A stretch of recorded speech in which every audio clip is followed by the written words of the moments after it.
What if the last words your dying mother ever spoke weren't goodbye, but a secret that rewrote your entire bloodline?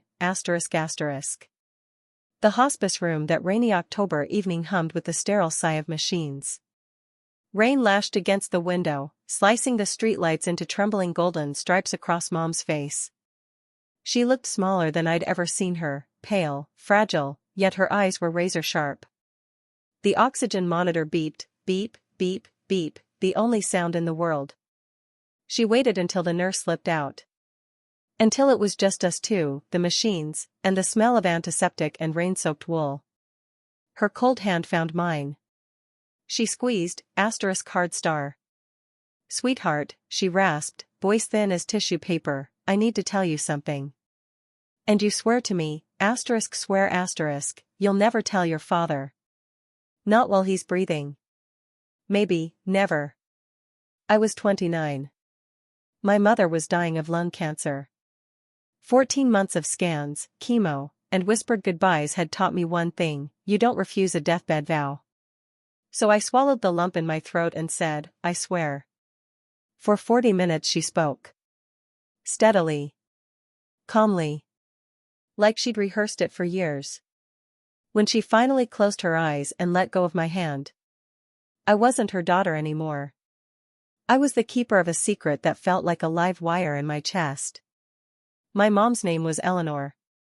61 years old when she left us. Lung cancer, 14 months after they found it. Most people don't get 14 months. But Eleanor used every single day. She planned her funeral down to the last hymn. Wrote handwritten letters to everyone she loved. Laughed at bad TV shows until the week she couldn't sit up anymore. My dad, James, was her anchor. Quiet, gentle, the kind of man who fixed dripping taps and remembered your exact coffee order. 35 years of marriage, and everyone called them the forever kind. I wore that pride like a second skin. The confession happened on a Thursday. James was in the cafeteria getting tea. Aunt Megan had stepped out to take a call.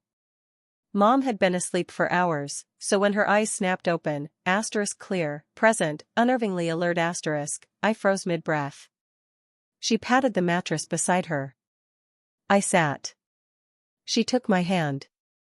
31 years ago, she said, her voice barely a whisper but steady as stone, "For years into my marriage to your father, I had an affair." My stomach dropped. "Mom, please don't, promise me first," she interrupted, urgent. I need the promise before the words. I've replayed that moment 1,000 times. The promise before the words, she knew exactly what she was doing. "I promise," I choked out. She nodded. Stared at the ceiling for a beat. Then locked eyes with me. His name was Daniel. A coworker. Someone James shook hands with at office parties, shared eggnog with at Christmas, never suspecting a thing. It ended after 8 months. Quietly. We never spoke again. She swallowed. I never told James. Confessed to a priest instead. Carried it alone for 30 years. Her thumb brushed mine. But I couldn't leave this world with it completely unspoken. I needed one person to know the whole truth of me, not just the shiny parts. Relief flooded me. Painful, yes, but understandable. Affairs happen. Marriages heal. This was a ghost from before I existed, long buried. I grieved for her guilt, for James's ignorance, but I thought, okay. I can hold this, I was so wrong. Her grip turned iron tight. Daniel and I, she said softly. The timing. She paused, as if choosing each word. I've never been certain. Not completely. The dates, they line up. I told myself for years it wasn't possible. The room went utterly still. Even the machines seemed to hold their breath. But you have his eyes, she whispered. And I've known it since the second you were born. The air left my lungs. Outside, the rain kept falling. Inside that room, my world stopped. Eleanor died 6 days later. Early dawn. James was holding her hand. I stood beside him, my promise already a lead weight in my gut. She slipped away quietly, just like she'd lived. No drama. When the monitor flatlined, James made a sound I've never heard before and pray never to hear again. I gripped his arm. Said nothing. I was already keeping my vow. 214 people came to the funeral. I counted them, not on purpose. Just a way to stay standing while grief roared inside me. James stood beside me the whole day. Steadfast. Shattered. Present. He shook every hand. Accepted every hug. Said thank you for coming 214 times without his voice ever cracking. I watched him and thought, this man has loved her for 35 years, and I'm the only soul alive who knows he never really knew her. Grief has its own season. The first weeks are just learning to breathe underwater. I went back to my apartment. Back to work. Back to pretending life was normal. Every Sunday I called James. He sounded hollow. I keep making 2 cups of coffee, he told me once. I didn't have words. I just listened. The secret lived inside me like a second heartbeat. Some days it faded. Others, like when James laughed at some silly story and sounded like himself again, it surged up and stole my breath. 4 months after the funeral, I started researching. Not DNA yet. Just Daniel. Eleanor had given me a name, a city, a company, a time frame. 3 weeks later, I found him. 68 years old. Retired. Living in Scottsdale, Arizona. Married. 2 sons. One of them, 30 years old. 1 year older than me. I stared at Daniel's profile photo until my eyes burned. Brown eyes. Mine are green, asterisk Eleanor's asterisk eyes, everyone always said. I clung to that. Lied to myself that it meant something. Year 1 passed. I kept the promise. Then James got sick. A minor cardiac scare, nothing fatal, but he landed in a hospital bed for 4 days. I flew home immediately. Sitting beside him in that sterile room, it felt like a cruel echo of Eleanor's hospice. On day 2, he turned to me out of nowhere and said, "You look like her, you know. More every year." I nodded, throat tight. "She loved you more than anything," he murmured. "More than me, even." I always knew that. It never bothered me. He said it like it was the simplest truth in the world. I fled to the hospital bathroom and sat on the floor, shaking. The promise felt different now, heavier. Like a stone I could no longer carry alone. That spring, I started therapy. 4 months, I danced around the secret. My therapist, patient, quiet, waited. Finally, I spilled it all. When I finished, she leaned forward and asked just 3 words, "Who are you keeping the promise for, her, or you?" I didn't answer. But her question haunted me. Then James's heart scare triggered a doctor's recommendation: genetic testing. Standard procedure for cardiac risk. Simple. Reasonable. Unless you suspect you weren't biologically related to the man you call dad. I stared at the referral on my kitchen table for 2 weeks. Picked it up. Put it down. Made coffee. Stared again. On a Tuesday evening, exactly 2.5 years after Eleanor took my hand in that hospice room, I ordered a DNA kit. For medical reasons, I lied to myself. 11 days later, the results pinged my phone. I sat in my car, 4th floor parking garage, heart hammering. I scrolled past the ethnicity pie chart. Went straight to DNA matches. Under close family, James's profile glowed. I'd sent him a kit for his birthday, "Let's trace our family tree." And he'd done it cheerfully. 23.1%. Asterisk close family. Consistent with half-sibling. Grandparent.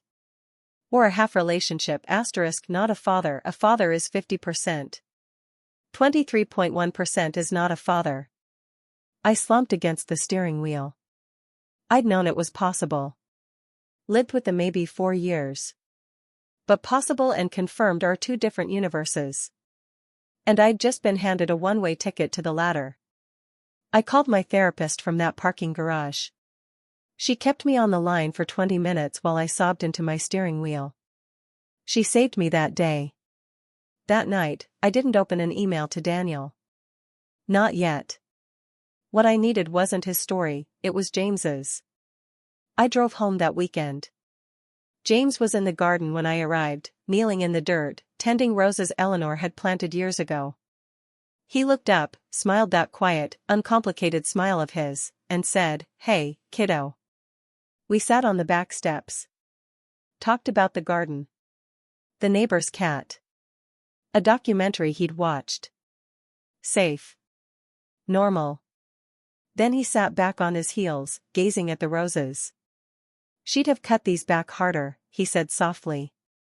"She was ruthless with roses. Said you gotta be cruel to get the bloom." He laughed, a fragile sound. "I can't bring myself to do it her way yet." Something inside me cracked open, quietly. "Dad," I whispered. "Can I ask you something hard?" He turned to me, eyes gentle. "Always. Did you and Mom ever have rough years? Things you got through but never really talked about?" He was silent a long moment. Pulled off a gardening glove. Then the other. Sat down in the dirt without caring about his trousers. "Every marriage has those years," he said. "Anyone who says different is selling snake oil." He looked at the roses. "There was a stretch, early on, when we both wondered if we'd chosen wrong. But we always came back to each other. Every single time." He met my eyes. "Why?" I held his gaze. "Because I think she was more complicated than anyone knew," I said. "And I think you loved all of her anyway." He studied me. Then, simply, "Yes. I did." He went back to the roses. I sat on the steps. Sunlight filtered through the leaves. And I finally understood the answer to my therapist's question. I wrote the email to Daniel on a Sunday night. 3 weeks after the garden conversation. 11 drafts. The final version was 6 sentences. I'm Eleanor's daughter. She told me everything on her deathbed. I've done a DNA test. I need to know the truth, for me, not for anyone else. I expect nothing. But I need to know. I hit send at 11:43 p.m. Closed my laptop. And didn't sleep. 2 days later, Daniel replied. Thoughtful. Careful. He remembered Eleanor. Said he'd thought of her, of the possibility, more times than he cared to admit. He had a wife. 2 sons. A life built in good faith. Then he wrote, I don't want to wreck what you have. But I also refuse to pretend anymore. We're past the age of pretending. We spoke by phone the following Thursday. His voice was low, steady. He asked about Eleanor first, how she'd been, how she'd died. When I told him, he went quiet. She was remarkable, he said quietly. Whatever the circumstances, she was genuinely remarkable. I believed him. It helped more than I expected. We talked for an hour and 40 minutes. Careful. Tender. Like handling glass that might shatter. At the end, he said, I'd like to do a formal test. If you're willing. I'm willing. 3 weeks later, the result landed, 99.97% probability. That number wasn't absence, it was presence. Confirmation, not loss. It hit me differently. Deeper. I told my therapist before I told anyone. She asked the question I'd been dreading for 3 years, are you going to tell your father? All my walls crumbled in that moment. James, gardening, making 2 cups of coffee, holding Eleanor's hand as she left us, deserved the truth. Even if it came 30 years late. I drove home the next weekend. Didn't call ahead. James was in the kitchen, reading, a mug of tea beside him. He looked up, surprised. This is a nice surprise. I sat across from him. Laid my hands flat on the table. Dad, I said, voice steady. I need to tell you something. And it's going to be hard. I need you to let me say it all of it, before you speak. He took off his glasses. Set them on the table. Looked at me with the full, quiet attention that had always been his greatest gift. Okay, he said. I'm listening. I told him everything. The hospice confession. The promise. The DNA kit. The 23.1%. Daniel. The phone call. The 99.97%. I didn't soften a word. He deserved the raw truth. He didn't speak for a long time. He stared at the table. At his cooling tea. At his hands. I watched emotions cross his face like clouds: shock, grief, confusion, something I couldn't name. Finally, he lifted his head. His eyes were wet, but he wasn't crying. She told you, he whispered. At the end. She told you. Yes.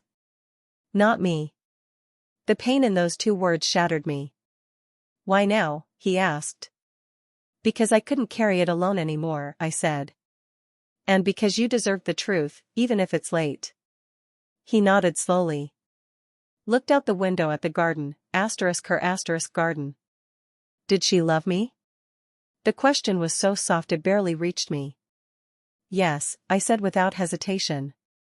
With her whole heart. I know she did. He nodded again. Looked back at his hands. Then I have to figure out what to do with the rest of it, he said. I know, I replied. I'll be right here while you do.